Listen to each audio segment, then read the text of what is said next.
Hello दोस्तों, SK की पाठशाला 3.5 में आपका स्वागत है। दोस्तों, आज आप पढ़ेंगे घातांक एवं कड़ियों के वे प्रश्न जो अक्सर परीक्षा में आपको दिख जाते हैं। दिखने में भले ही ये प्रश्न कठिन हो, मगर दोस्तों यकीन मानो ये आपके 2 से 3 सेकंड लेंगे, ज़्यादा ज़्यादा, इससे ज़्यादा ये आपका समय बर्बाद नहीं करेंगे। बहुत आसान तरीका है, बहुत शानदार तरीके से इनको करेंगे। तो देख लेते हैं ऐसे प्रश्नों को कैसे करते हैं। तो यहाँ पर देखने वाली बात क्या है उसे आप समझ लो। यहाँ एक कॉन्सेप्ट होता है कि आपको सबसे पहले ये देखना पड़ता है यहाँ पर कितना है, तो आप कहेंगे एक। तो अब बस आपको ये याद रखना है कि यहाँ पर एक है, तो इसका मतलब इसके दो गुणनखंड आप ऐसे करिए जिनका अंतर एक हो। बस इतना ही सीखना है आपको। तो आप कहेंगे 4×5 = 20। आप कर पाए क्योंकि इनके बीच का अंतर एक है। हाँ है, तो आपने सही किया। अब प्लस चिन्ह है तो बड़ा अंक लेना है आंसर में, और अगर माइनस चिन्ह होता तो छोटा अंक। जैसे देख लेते हैं, ये सेम सवाल है मगर यहाँ माइनस है। इधर गुणनखंड करते हैं तब भी आपको 4×5 = 20 मिलेंगे जिनके बीच अंतर एक होगा। अब चूंकि यहाँ पर माइनस चिन्ह है इसलिए आंसर में आपका 4 होगा, यानी कि 4 को आप आंसर बोलेंगे। ठीक है, यहाँ पर आंसर किसको बोल रहे थे? 5 को, यहाँ पे 4 को। अब आगे देखते हैं, इस प्रश्न को कर लेते हैं। यहाँ पर एक है, एक है, एक है, इसका मतलब है भाई साहब कि इनका दो फैक्टर ऐसे करने हैं 12 के जिनका अंतर एक हो। तो आप कहेंगे 3×4 = 12। आप देखेंगे अंतर एक है क्या, तो आपको लग रहा है अंतर एक है। हाँ है, प्लस चिन्ह है।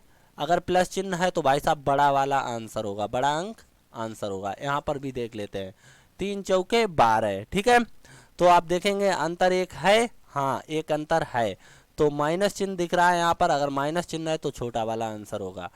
तो ठीक है, इसका आंसर कितना? 4 है, इसका आंसर 3 है, और इसका आंसर 4 है, और इसका आंसर 5 है। तो आप लोग समझ पाए, जब माइनस चिन्ह होता है तो छोटा अंक आंसर होता है, और जब प्लस चिन्ह होता है तो बड़ा अंक मतलब आंसर होता है। देखिए ये प्रश्न दिया गया, इसको किस तरीके से करेंगे। यहाँ पर आप देखेंगे उस समय एक था, अब क्या मिल रहा है? 2 मिल रहा है हर जगह। ठीक है, अब क्या करेंगे? जब 2 मिल रहा है तो यहाँ पर सेम प्रक्रिया रहेगी, मगर इतना याद रखना है कि अब की बार दो गुणनखंडों के बीच अंतर 2 होना चाहिए। 3×5 = 15, अंतर कितना होना चाहिए? यहाँ पर जो संख्या होती है उसके बराबर 2। तो यहाँ 2 अंतर है, प्लस चिन्ह है तो फिर सेम प्रक्रिया, वही बड़ा वाला आंसर होगा। ठीक है, इधर देख लेते हैं, सेम है, 3×5 = 15 हो जाएगा। अंतर 2 है इनके बीच का, तो माइनस चिन्ह लगा है। चूंकि माइनस चिन्ह लगा है इसका मतलब है छोटा वाला आंसर होगा, यानी कि 3 इसका आंसर हो जाएगा। खत्म कहानी। ठीक है, इधर भी देख लेते हैं इसको। यहाँ आप देखेंगे 3 है, कितना है? 3। तो इसका मतलब है गुणनखंड में 28 के गुणनखंड में 3 का अंतर होना चाहिए। दो गुणनखंड ऐसे करिए जिनका अंतर 3 हो। तो आप क्या करेंगे? 7×4 = 28 या 4×7 = 28, कुछ भी कर लो, आप इस तरीके से कर सकते हो। तो आपने देखा इनके बीच का अंतर कितना है, तो आप कहेंगे 3 है। अगर इनके बीच का अंतर 3 है और चिन्ह प्लस है तो बड़ा अंक आंसर है, यानी कि 7 आंसर हो जाएगा। ठीक है, इस टाइप से बना सकते हैं। इसको भी कर लेते हैं साथ ही साथ, यानी कि 4×7 = 28। ठीक है, इनके बीच का अंतर आप देखेंगे तो कितना है?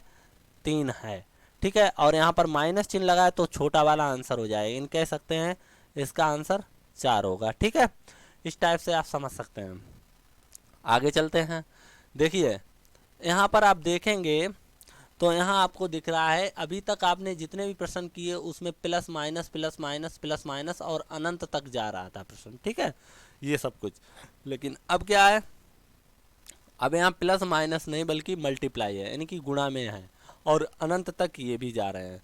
तो याद रखना, ऐसे प्रश्नों का आंसर सदैव वह संख्या ही होती है। जब मल्टीप्लाई में दिया हो सवाल और अनंत तक जाता हो तो हमेशा जो भी संख्या का, जो संख्या स्क्वायर रूट के अंदर लिखी होती है वही आंसर हो जाएगा। यहाँ 12 इसका आंसर हो जाएगा।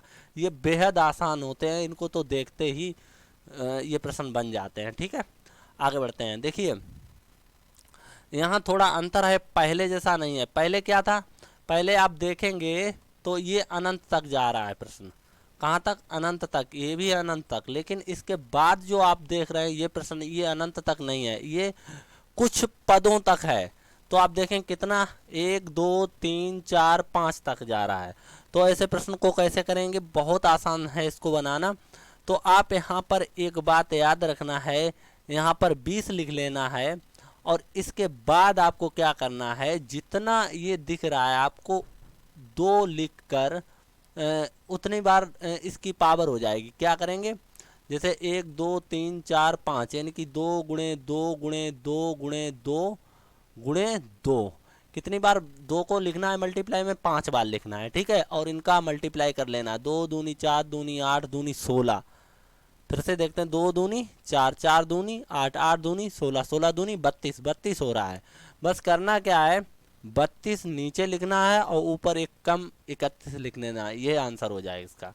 इधर भी करके देखते हैं, समझ आ जाएगा। यहाँ पर 12 लिखना है, यहाँ पर कितना 1 2 3 4 5, यहाँ पर भी 5 है, 5 बार आया है 12। तो क्या करेंगे, 2 गुणे 2 गुणे 2 गुणे 2 गुणे 2, कितना हो जाएगा, 2 दूनी 4 दूनी 8 दूनी 16 दूनी 32, यानी कि यहाँ पर भी 32 आया है।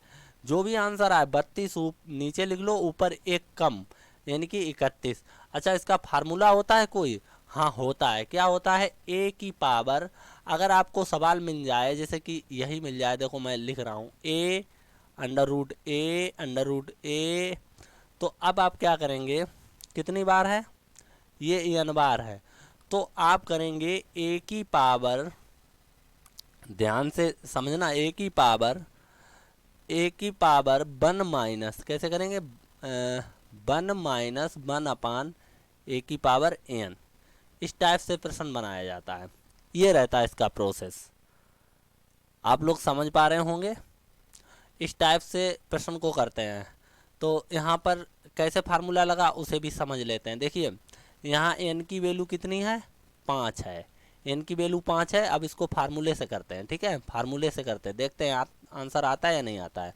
तो n की वैल्यू 5 है, a की वैल्यू 20 है, तो हम लिखेंगे 20 की पावर 1 माइनस 1 अपान, क्या यहाँ सॉरी यहाँ पे फार्मूला में a नहीं होता, 2 होता है। ये भी अच्छा हुआ ट्राई करके देख लिया, अगर ट्राई नहीं करते तो आप तो यही समझते। कुछ लोगों को पता होगा, ऐसा नहीं है कि सभी लोगों को नहीं मालूम, जिन लोगों को पता होगा वो समझ जाते, जिनको नहीं पता होता वो तो नहीं समझ पाते ना। तो यहाँ पर क्या करते, 2 की पावर कितना आ रहा है, 5। अब देखिएगा ये हो जाएगा 20 की पावर, इसको 32 बोलेंगे, बोलेंगे ना, क्या बोलेंगे, 2 दूनी 4 दूनी 8 दूनी 16 दूनी 32। तो ये हो जाएगा 1 माइनस 1/32, 32 एकन 32 माइनस 1, तो इसका मतलब हुआ जाके 20 की पावर 32 माइनस 1/32। जब आप इसे सोल्व करोगे तो ये हो जाएगा 20 की पावर 31/32, ये पावर में है, ठीक है दोस्तों, 31/32 ये पावर में है। तो इस टाइप से प्रश्नों को सोल्व किया जा सकता है, याद रखना है आपको।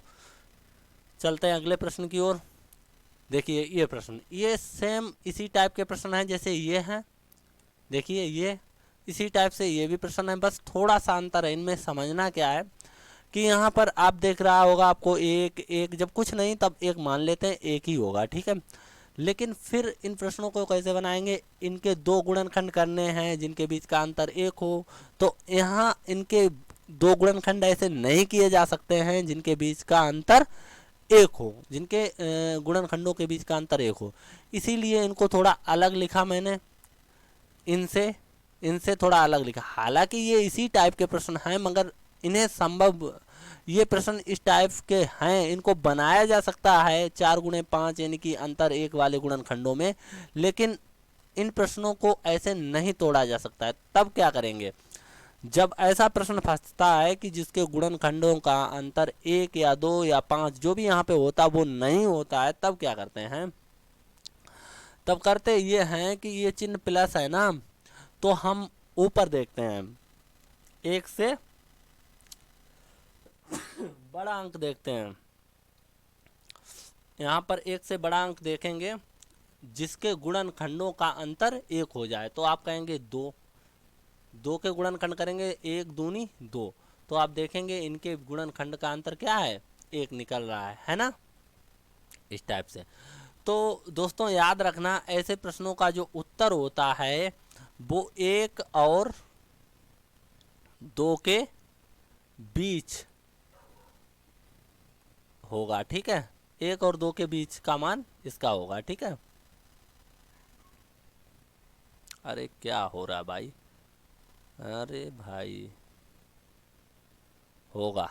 ठीक है, इसी टाइप से हम इस प्रश्न को भी बनाते हैं। इससे पहले हम एक इसका भाई है जो माइनस में, उसे कर लेते हैं, तब ज़्यादा अच्छे समझ आएगा आपको। जैसे यहाँ पर ये माइनस है, तो इस प्रश्न को कैसे बनाएंगे। यहाँ पर देखिए ये माइनस चिन्ह है, जब प्लस होता है तो एक से बड़ा अंक लेते हैं, जैसे जिसके गुणनखंडों का अंतर 1 हो, और जब माइनस है तो एक से छोटा लेते हैं, एक से छोटा मतलब जो भी यहाँ पे अंक रहता है उससे छोटी संख्या लेते हैं। तो 1 है, एक से छोटी संख्या ऐसी ले लो जिनके गुणनखंडों का अंतर 1 हो। तो आप कहेंगे 0, क्या कहेंगे 0। अब 0 को तो आप लिख सकते हो ना 1 इंटू 0 या 0 इंटू 1, तो इसका आंसर तो 0 ही आना है, लेकिन इनके बीच का अंतर 1 है। तो हम क्या कहेंगे, हम कहेंगे इसका आंसर जो होगा 0 और 1 के बीच होगा। ठीक है, इस टाइप से। इसी तरीके से अब इस प्रश्न को देख सकते हैं। अब इस प्रश्न को देखते हैं। ठीक है, तो वो एक था, इसलिए मैंने सोचा शायद आपको ना समझ आए, इसीलिए दो एग्जाम्पल लिए हैं। अब 13 है, क्या 13 को ऐसे दो गुणनखंडों में तोड़ना संभव है जिनका अंतर 1 हो। तो आप कहेंगे नहीं, क्योंकि 13 को तो सिर्फ 1 गुणे 13 लिखा जा सकता है या 13 गुणे 1 लिखा जा सकता है। इनके बीच का अंतर 12 है, इनके बीच का अंतर कितना है 12 है। जबकि आपको क्या चाहिए, आपको दोस्त मेरे चाहिए 1, अंतर कितना चाहिए 1। तब आप क्या करेंगे, तो मैंने बताया अगर प्लस चिन्ह लगा जिसको दो गुणनखंडों में तोड़ा जा सके जिनका अंतर 1 हो, तो आप कहेंगे 13 के बाद 14 आता, क्या संभव है, नहीं। फिर 15, 3 पचे 15, हाँ नहीं है। उसमें 2 का अंतर रह जाता, 16 नहीं, 17 नहीं, 18 नहीं, 20, 4 पंचे 20, सही है। 13 के बाद 20 एक ऐसी संख्या है जिसको 4 गुणे 5 के रूप में तोड़ा जा सकता है, जिनके बीच का अंतर भी 1 होगा। तो ऐसे प्रश्नों का आंसर सदैव ऑप्शन में ना तो 4 होता है ना 5 होता, बल्कि ऐसे लिखा होता है 4 और 5 के बीच में होगा। ठीक है, ऐसे प्रश्नों का उत्तर क्या होगा, 4 और 5 के बीच में होगा। ठीक है, आगे देख लेते हैं। इसी तरीके से 13 का देखेंगे। जब माइनस चिन्ह लगा है तो 13 से पहले संख्या ढूंढेंगे। 13 से पहले ऐसी संख्या कौन सी है जिसके गुणनखंडों का अंतर 1 हो। तो आप कहेंगे 12। 12 को 3 गुणे 4 के रूप में लिखा जा सकता है, तो इसका इसमें अंतर 1 है, कह सकते हैं। इसका जो आंसर होगा वो 3 और 4 के बीच में होगा। ठीक है, इस टाइप से। तो दोस्तों आशा करता हूँ वीडियो आपको पसंद आया होगा। अगर वीडियो पसंद आया हो तो प्लीज़ उसे लाइक करें और हमारे चैनल को सब्सक्राइब कर लें। मैं ज़्यादातर बोलता तो नहीं हूँ, अगर आपको अच्छा लगेगा तो आप ज़रूर सब्सक्राइब कर लेंगे। और ठीक है, मिलते हैं अगले वीडियो में, तब तक के लिए जय हिंद।